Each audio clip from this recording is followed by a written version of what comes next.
یہ بات کس قدر عام ہے اور اندھا دھند دہرائی جا رہی ہے کہ اگر ملک کی ترقی چاہتے ہو تو پھر عورتوں کو کام کرنا پڑے گا.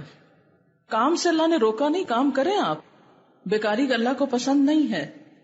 لیکن سوال یہ پیدا ہوتا ہے جب بھی کوئی ایسی بات کرتا تو ہمیشہ میں یہ سوچتی ہوں کہ کیا اس ملک کے سارے مرد کام کرنا شروع ہو گئے کہ ان کی اب کمی ہو گئی ہے تو عورتوں کو گھسیٹا جا رہا ہے؟ نہیں. اور آپ نے دیکھا ہوگا کہ بسا اوقات عورتیں کام کر رہی ہوتی ہیں اور مرد گھر میں آرام کر رہے ہوتے ہیں، نشہ کر رہے ہوتے ہیں، اور جو کچھ بیچاری کھانے پینے کو کما کے لے جاتی ہیں وہ اس سے بھی وہ چھین کے غلط کام اس سے کرتے ہیں. یاد رکھیں کہ بنیادی طور پر عورت کی صلاحیت اور اہلیت کے ساتھ کام کرنے کی میں مخالف نہیں ہوں کہ اگر ایک عورت قابل ہے یا اس کے اندر اہلیت ہے یا وہ اپنی بنیادی ذمہ داریوں سے فارغ ہے، کام کرے. صحابیات میں مثالیں ملتی ہیں کام کی. کام کرنا منع نہیں، لیکن یہ نعرہ غلط ہے کہ جب تک عورت کام نہیں کرے گی اس وقت تک ترقی نہیں ہو سکتی. اب دیکھیں کہ ایک عورت جب کام کرتی ہے کسی بھی ادارے میں، مثلا عورتوں نے اور مردوں دونوں نے اپلائی کیا، عورت کو سلیکٹ کر لیا گیا، مردوں کو ریجیکٹ کر دیا گیا. مثلا ایک کیس ہے جس میں شوہر اور بیوی دونوں نے اپلائی کیا کہ اس میں بیوی کی سلیکشن ہو گئی اور شوہر ریجیکٹ قرار دیا گیا. اب کیا ہو رہا ہے کہ بظاہر شیطان نے بہت خوشنما بنا دیا، بہت احساس عورت کو دلا دیا کہ وہ تو بہت قابل ہے اور اس کے مقابلے میں اس کا شوہر جو ہے وہ بہت ہی غیر اہم چیز ہے. اب عورت دوہری ذمہ داری اٹھا رہی ہے، کام پر بھی جاتی ہے، گھر کا بھی سارا کام کرتی ہے، بچہ بھی جنم دے رہی ہے، شوہر فارغ گھر میں بیٹھا ہے، احساس کمتری کا شکار ہے، کام نہ ملنے کی وجہ سے ڈپریشن کا شکار ہے. اس سارے کا وبال کس پہ پڑے گا؟ کس کا بھلا ہوا؟ اس میں عورت کی کیا بھلائی ہے؟ کچھ بھی نہیں. لیکن ہم خوش ہیں. یہ بالکل ایگزیکٹ یہ بات مجھے اس وقت سمجھ آئی کہ جب میرے سامنے ایک کیس آیا. ایک خاتون تھی بہت پڑھی لکھی، شوہر ان کا اتنا پڑھا لکھا نہیں تھا، ہائیلی ایجوکیٹڈ اور بہت اچھے عہدے پہ فائز. تو ایک دن انہوں نے ملنے کے لیے ٹائم لیا تو انہوں نے اپنا مسئلہ بتایا اور آنسوؤں سے رو رہی تھی کہ میں کام بھی کر کے آتی ہوں، گھر بھی چلاتی ہوں، بچے بھی پیدا کر رہی ہوں، سب کچھ میرے ذمے پہ پڑ گیا ہے اور شوہر میرے کے پاس جاب نہیں ہے، لہذا اس کی ضرورت پوری نہیں کر سکتی، اس سے جھڑکیاں کھاتی ہوں، اسے جو احساس کمتری لگ گیا ہے اس کا وبال اور نزلہ بھی سب مجھ پہ گر رہا ہے. عورت اندر باہر دونوں طرف سے خوب پس رہی ہے. کہتی کہ کام چھوڑتی ہوں تو بچوں کو کون کھلائے، شوہر کے لیے کام ہے نہیں کوئی، مجھے بتائیں کہ میں کس طرح سانس لوں. اب دیکھیں نا سب کچھ ایک کے اوپر پڑ گیا نا، اور جو دوسرے کو نہیں کام ملا اس کا بھی وبال اس پہ اور پڑ گیا، ایک اور مصیبت بھی. یہ کون سی آزادی ہے عورت کے لیے؟ یہ آزادی نہیں ہے، یہ عورت کے اوپر ظلم ہے، ظلم.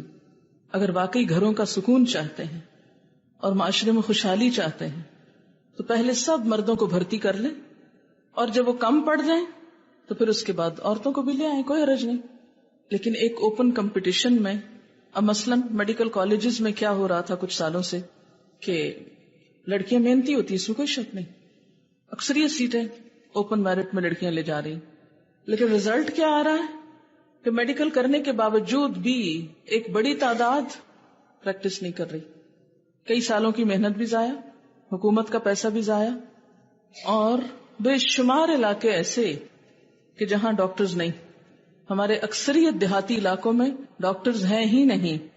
اب اگر جبرن ڈاکٹرز کو بھیجا جاتا ہے کہ جائیں کسی گاؤں میں رہیں، کسی ایسی آبادی میں رہیں، تو اس سے آپ دیکھیں کہ پھر عورت کتنی متاثر ہوتی.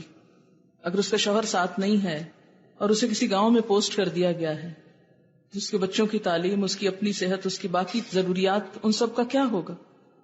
تو جب ہم نے فطرت کے اصول میں مداخلت کی، یہ فطرت کا اصول توڑا نا ہم نے، شیطان نے توڑوایا یہ خوبصورت خیال دلا کے. شیطان کا اصل کام پتہ کیا کہ فَلَيُغَيِّرُنَّ خَلْقَ اللَّهِ، اللہ کی ساخت کو بدلیں گے. اللہ نے جس کو جس کام کے لیے پیدا کیا اس سے وہ چھڑوا کے کوئی اور کام لیں گے. اب آپ دیکھیں عورت بیچاری تو مرد کا ہر کام کرتی ہے، لیکن مرد عورت کی ذمہ داری نہیں بانٹتا. وہ نہ بچے پیدا کرتا ہے. عورت اگر پیدا کر کے اس کے حوالے بھی کرے تو وہ ان کو دو لگا کے پٹخا کے پھینکتا ہے کہ روتے ہیں، میں ان کو سنبھال نہیں سکتا، میں ان کی بیبی سٹنگ نہیں کر سکتا. اس کے اندر حوصلہ ہی نہیں، وہ اس لیے بنا ہی نہیں کہ وہ روتے بچے کو چپ کرا سکے. یہ ماں ہی کا کام ہے اور ماں غائب ہے. تو یہ کیا ہوا سارے کا سارا؟ فطرت کو بدل دیا گیا، اس کو مسخ کر دیا گیا. یہ ایک شیطانی ترغیب تھی، مگر ہم میں سے اکثریت اس کو ماننے کو بھی تیار نہیں ہوگی. نہ مانے. اچھا، شیطان کا طریقہ کار دلہما بغرور، دھوکے سے پھسلانا، آہستہ آہستہ ایک چیز کی طرف لانا، غیر محسوس طریقے سے موڑ دینا، اور مسلسل کوشش کے ساتھ. یہاں میں اب چند باتیں یہ کروں گی کہ فدلہما بغرور کس طرح ہوا، بہکایا کس طرح شیطان نے. یہ جو میں آپ کو ایکسٹریکٹ پڑھ کے سنانے والی ہوں یہ میرا اپنا نہیں ہے، یہ ابن القیم نے ایک کتاب لکھی ہے تلبیس ابلیس. تلبیس ابلیس یعنی ابلیس کس طرح تلبیس کرتا ہے. تلبیس کا کیا مطلب ہوتا ہے؟ شبہ میں ڈالتا ہے، وسوسے کیسے ڈالتا ہے، غلط کام کیسے کراتا ہے. اس کے سٹیپس انہوں نے بیان کیے اور بڑے ہی زبردست ہیں. ہر سٹیپ کے ساتھ ہم ذرا اپنے آپ کو جج کریں. یہ کتاب اردو میں بھی ترجمہ ہو چکا ہے، اگر کوئی پڑھنا چاہے تو بہت زبردست کتاب ہے.